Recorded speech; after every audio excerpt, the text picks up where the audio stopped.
Январь 1797 года. Наступил Новый год, а с ним и привычные проблемы для 27-летнего генерала Бонапарта, ведущего войну против австрийцев в Северной Италии. Он держит в осаде великий город-крепость Мантую, а после победы при Аркале снова оттесняет австрийские войска, пытавшиеся прийти ей на помощь. Но итальянская французская армия находится в плачевном состоянии. Войска не получали жалования неделями, их униформа приходит в негодность, обувь изношена. И самое главное, они голодны. Одна из главных забот Наполеона – плачевное состояние медицинского обслуживания его людей. В госпиталях не хватает самого необходимого. Наши раненые лежат на полу и находятся в ужаснейшем состоянии истощения. Речь идет не только о спасении жизней и возвращении раненых в свои части. Медицинское обслуживание влияет на моральный дух, ведь солдаты, идущие в бой, хотят знать, что если случится худшее, о них позаботятся.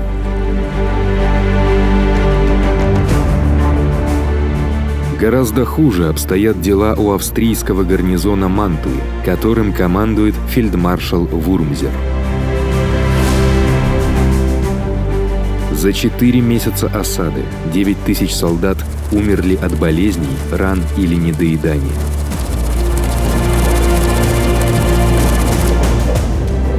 Выжившие живут на конине, гражданские – на крысах и собаках. Даже эти жалкие пайки закончатся к 27 января, всего через несколько недель. Время идет. Австрийцы должны освободить Мантую к этому сроку, иначе город будет потерян, а вместе с ним проиграна и война в Италии.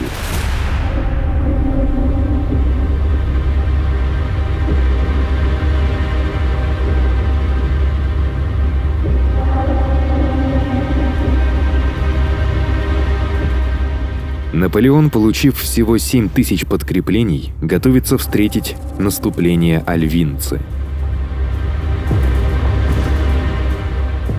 Он не только будет в меньшинстве. Он не знает, куда ударит его враг. Наполеон вынужден держать одну дивизию, чтобы прикрыть гарнизон Вурмзера. Ею снова командует генерал Серюрье, оправившийся от долгой болезни. Дивизия Ажеро наблюдает за Адидже, а Массена охраняет Верону. У дивизии на севере новый командир. Наполеон уволил Вабуа за плохую службу и поставил на его место генерала Бартолеми Жубера. Это трудолюбивый, храбрый и исключительно скромный командир, которому, как и Наполеону, всего 27 лет. Генерал Рей находится в резерве, к югу от озера Гарда. Фельдцейхмейстер альвинцы получил 14 000 подкреплений и приказ как можно скорее освободить Мантую. Он готов к походу. Но сильный снегопад, а также позднее прибытие снаряжения и припасов задерживают его продвижение до 7 января. Первыми начинают движение колонны Провера и Боялича. Но их наступление всего лишь отвлекающий маневр, призванный переключить внимание Наполеона с главной угрозы, которая будет надвигаться по долине Адиджа. Альвинцы разделил войска на 6 колонн. Их задача охватить и уничтожить дивизию Жубера в Риволи и расчистить путь к Мантуе. Но Риволи – сильная оборонительная позиция, и они должны нанести по ней мощный и быстрый удар, прежде чем французы успеют ответить. Наполеон, полагая, что до наступления австрийцев еще несколько недель, отправился в папские земли с колонной войск под командованием полковника Ланна. Они намерены оказать небольшое давление на папу, который продолжает оказывать сопротивление Франции. Однако, как только он получает сообщение о передвижении противника, Наполеон спешит вернуться в свой штаб в Ровербеллу. К этому времени войска альвинцы также начали наступление, но быстро обнаруживаются серьезные промахи в планировании. Первая колонна Лузиньяна, находящаяся на правом фланге наступления, получила приказ пересечь склоны Монте-Бальдо и атаковать Жубера с тыла. Вскоре становится ясно, что эти приказы дико оптимистичны. Их придумали штабные офицеры, не видевшие местности. Высота пика Монте-Бальдо составляет более 2 километров. Ее склоны покрыты глубоким снегом и льдом. Тропы коварны, тем более с наступлением темноты, а дров для разбивки лагеря нет. Лишь выбрав широкий обходной путь, Лузиньян смог хоть как-то продвинуться вперед, потеряв при этом 200 человек от истощения и переохлаждения. Тем временем, 2-я и 3-я австрийские колонны достигают французского форпоста в Ферраре. Первая атака отбита. И, следуя приказу, они ждут появления колонны Лузиньяна, прежде чем начать вторую атаку. Однако колонны Лузиньяна пока не видно. План альвинцы был основан на быстрых и решительных действиях. Однако всего через 48 часов он провалился.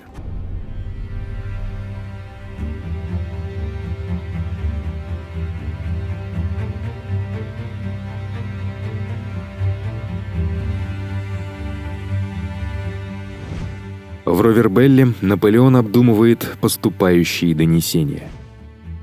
Он знает, что передовой аванпост Жубера атакован в Ферраре, что Массена отбил атаку австрийцев на Верону, а Ажиро столкнулся с крупными австрийскими силами у Линьяга, готовыми переправиться через Адидже.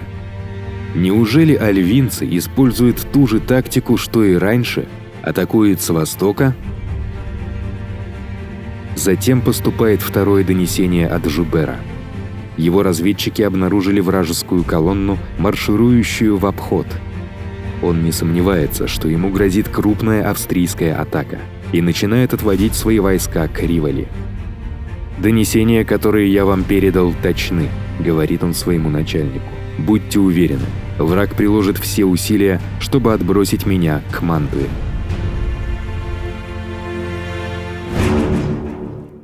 «План противника раскрыт», — объявляет Наполеон и отдает шквал приказов. Массена должен немедленно выступить в поход на подкрепление Жубера.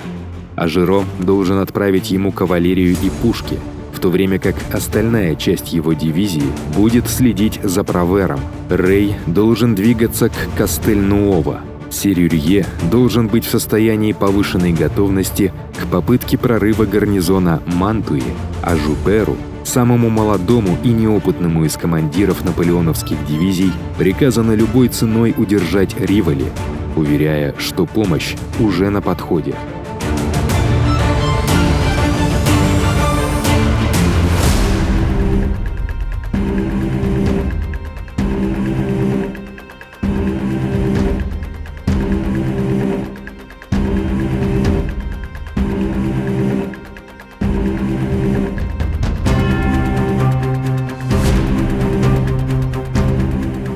После того, как Жубер устроил австрийцам кровавый разгром при Ферраре, он за ночь вывел свои войска и занял оборонительную позицию в окрестностях Риволи. Наполеон прибывает около полуночи и сразу же отправляется вместе с Жубером на осмотр позиций противника. Погода прояснилась, а лунный свет был превосходным.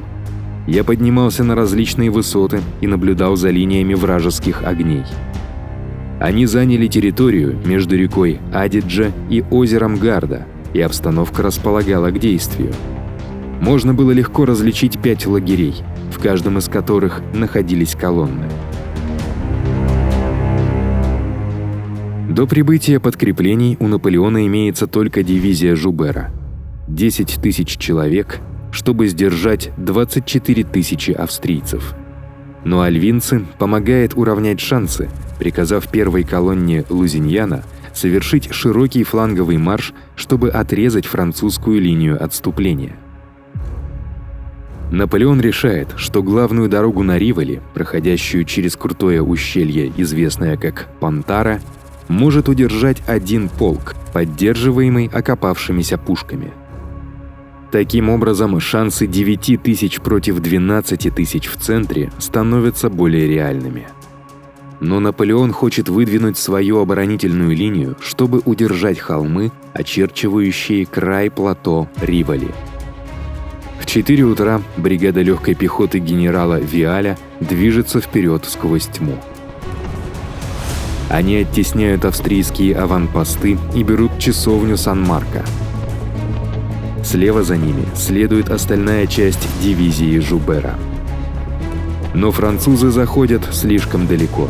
По всей линии начинаются стычки, а на высотах Сан-Марко разгораются тяжелые бои. Наполеон не хотел начинать сражение так рано, но бой разгорается. На рассвете австрийцы атакуют плато в полном составе. Вторая колонна Лептая обходит и разбивает французскую 85-ю полубригаду. 29-я легкая справа вынуждена отступить, и кажется, что французская линия рассыпается. Но 14-я справа от них упорно сражается. Это интенсивное пехотное сражение на пересеченной местности, виноградниках и обнесенных забором садах с внезапными атаками, поспешными отступлениями и контрударами. Когда австрийцы захватывают французскую батарею, офицер требует: «14-й, неужели вы позволите им взять наши пушки?»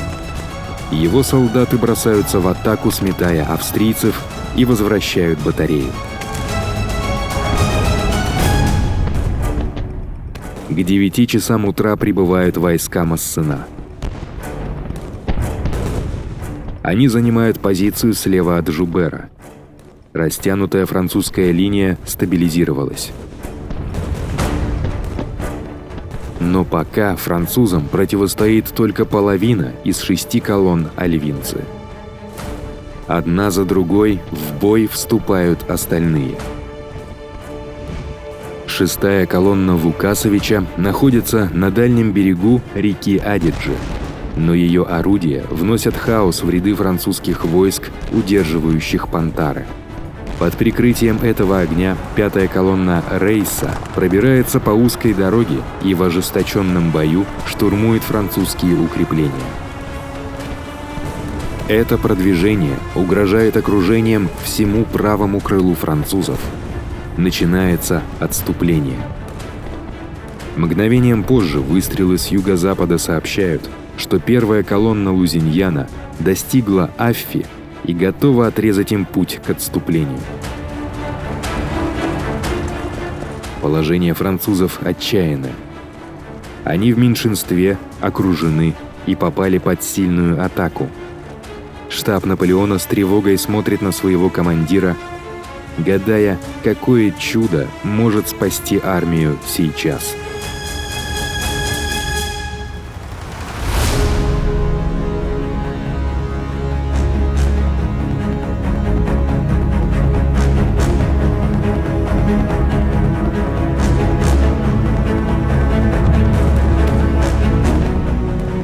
Предчувствуя победу, генерал Альвинцы и его штаб выезжают вперед и подбадривают свою пехоту.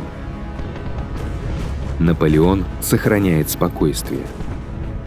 Он знает, что центральные колонны альвинцы близки к изнеможению. У них нет кавалерии и слабая артиллерийская поддержка. Он определяет колонну Рейса как самую непосредственную угрозу и приказывает Жуберу отправить всех людей и орудия, которые он может выделить, в контратаку. Генерал Леклерк и 21-летний капитан Лассаль бросаются в атаку со всей французской кавалерией. Всего несколько сотен всадников. Под таким натиском передовые австрийские войска отходят в ущелье. Здесь они сталкиваются с остальной частью наступающей колонны. Кавалерия и пехота зажаты вместе. Одни продвигаются вперед, другие пытаются спастись. Люди Жубера поливают их огнем с возвышающегося над ними хребта. Последней каплей становится разрушительный взрыв повозки с боеприпасами.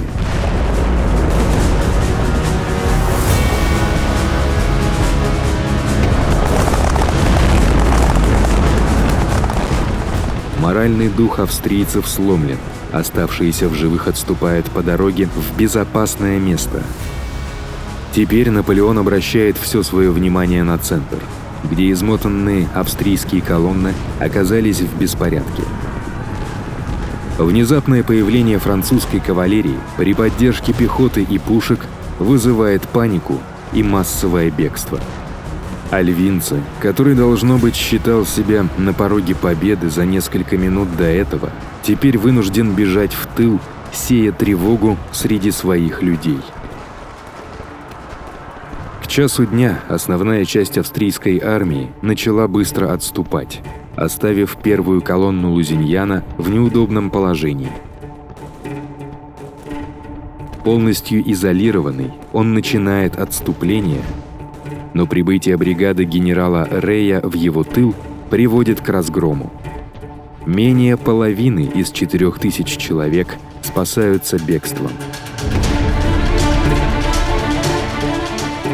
Благодаря упорству, мужеству и удаче итальянская армия превратила мрачную ситуацию в удивительный триумф. Французские потери скромны. Потери австрийцев опустошительны. За следующие несколько дней в плен попадают еще 5000 австрийцев, которые с трудом пробиваются назад через горные перевалы. Наполеон не будет присутствовать при этом. Он получил известие о том, что Правера переправился через Адидже и идет на Мантую. Для него это шанс нанести еще один удар по врагу и решить судьбу Мантуи.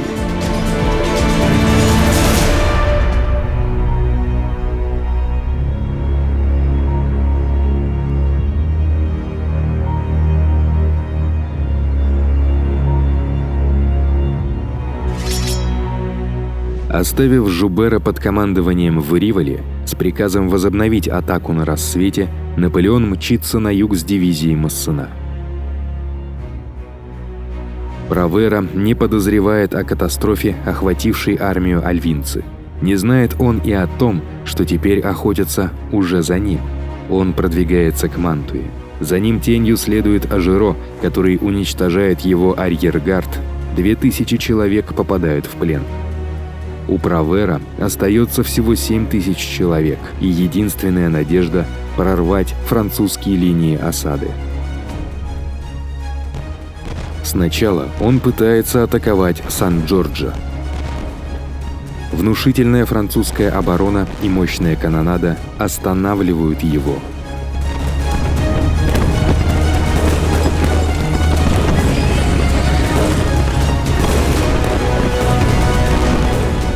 На следующий день он начинает скоординированную атаку с Вурмзером против французских войск у Ла-Фавориты. Но Наполеон уже прибыл с дивизией Массена с севера. Слабые, голодные люди Вурмзера вынуждены вернуться в цитадель. В то время как решительная атака 57-й полубригады врезается во фланг Правера. С приближением Ажеро с востока Правера сталкивается с невыносимыми трудностями и сдается со всеми своими силами.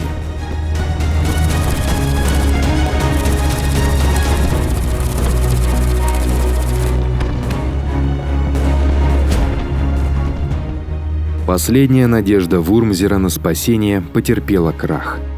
Он откладывает неизбежное на 2 мучительные недели. Исчерпав все запасы продовольствия, 2 февраля принимает условия капитуляции Мантуи. Он с эскортом возвращается в Австрию. Его 16 тысяч оставшихся солдат становятся пленниками. Австрийские потери в кампании достигают 44 тысяч человек.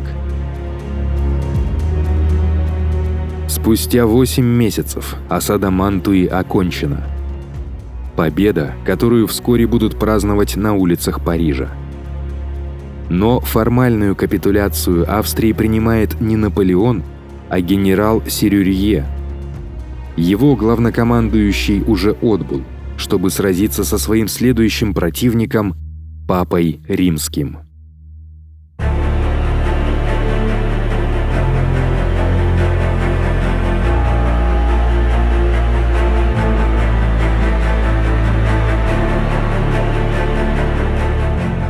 Из Рима Папа Пий VI снова ведет агитацию против французов. И вот Наполеон отправляется на юг с 9 тысячами солдат, чтобы донести до него новые реалии положения дел в Италии. В Фаэнце дивизия генерала Виктора сметает папские войска, а Анкона берется без боя. Последующий Толентинский договор вынуждает папу отдать Романью, а также 30 миллионов франков и 100 произведений искусства. С запозданием победы Наполеона убеждают директорию поддержать его новыми силами. Французские армии, застрявшие на Рейне, получают приказ прислать ему подкрепление. Командующего 34-летнего генерала, еще одну восходящую звезду французской армии, поздравляют с блестящим зимним переходом через Альпы. Его зовут генерал Жан Бернадот. 10 марта, имея под своим командованием 70 тысяч уверенных, опытных солдат, Наполеон переходит в наступление. Он поручает Жуберу вторгнуться в Тироль, Массена продвинуться вверх по долине Пьяве, а сам ведет основную часть армии по самой прямой дороге на Вену. Враг рассеян и деморализован. Даже назначение нового командующего, родного брата императора эрцгерцога Карла, не способно восстановить боевой дух. Карл считается военным вундеркиндом, он на 2 года моложе Наполеона и разбил армии генерала Журдана и Моро в Германии. Но у него не хватает ни войск, ни времени. Он ведет затяжные бои у реки Тальяменто, но они заканчиваются катастрофой, когда Бернадот окружает и берет в плен 2000 австрийцев, 10 пушек и 8 штандартов. Французское преследование продолжается. Массена прикрывает северный фланг Наполеона. Он прибывает в Тарвис вовремя, чтобы преградить австрийцам путь к отступлению. За 3 дня боев французы берут еще 3000 пленных.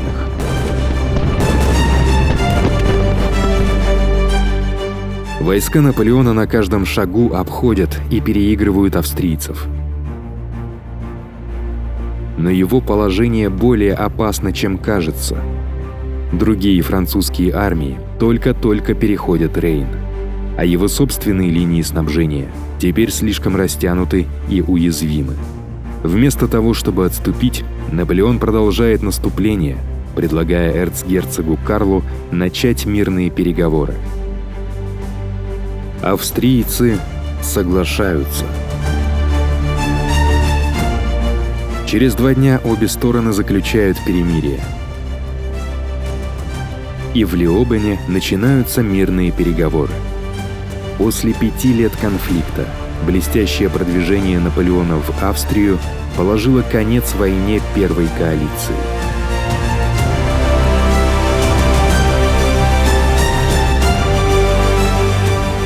Так закончилась первая кампания Наполеона, почти ровно через год после ее начала, в 600 километрах от берегов Средиземного моря.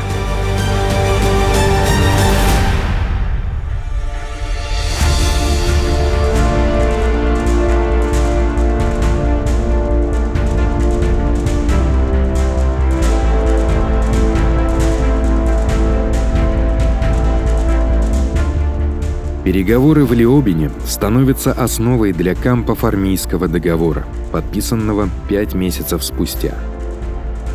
Австрийские Нидерланды, территория современной Бельгии, формально переходят к Франции.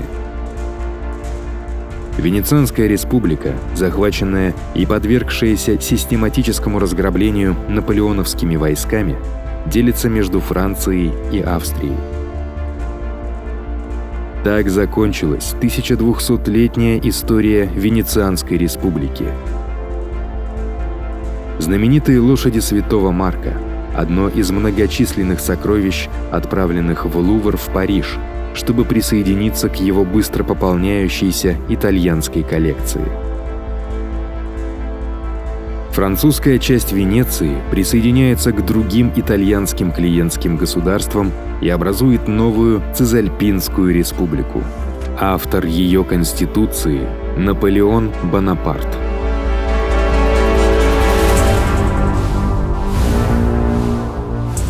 Это наглядное свидетельство того, как далеко продвинулся 27-летний генерал всего за год.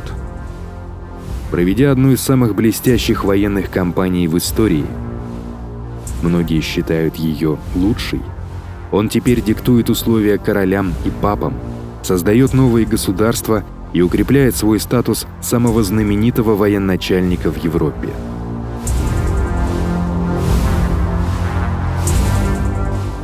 Всего этого он добился благодаря потрясающему уму, неустанному труду и вдохновляющему лидерству, благодаря которому ему удалось создать уникальную связь доверия со своими людьми. На этом пути ему также сопутствовала удача. Ему помогала группа блестящих офицеров, многие из которых будут с ним еще долгие годы. Ведь Наполеону еще предстоит совершить немало выдающихся дел. Его итальянская кампания – лишь первая глава в одной из самых удивительных жизней в истории.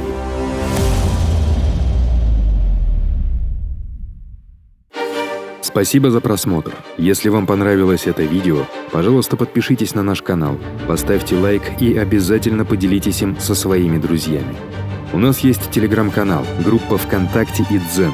Ссылки будут в описании. Подписывайтесь, там мы будем выкладывать интересные материалы по истории, а также сообщать о выходе новых роликов. А если вы оформите подписку на Boosty, то получите ранний доступ к новым видео, а также упоминания в конце видео. Отдельная благодарность Ивану Семкову.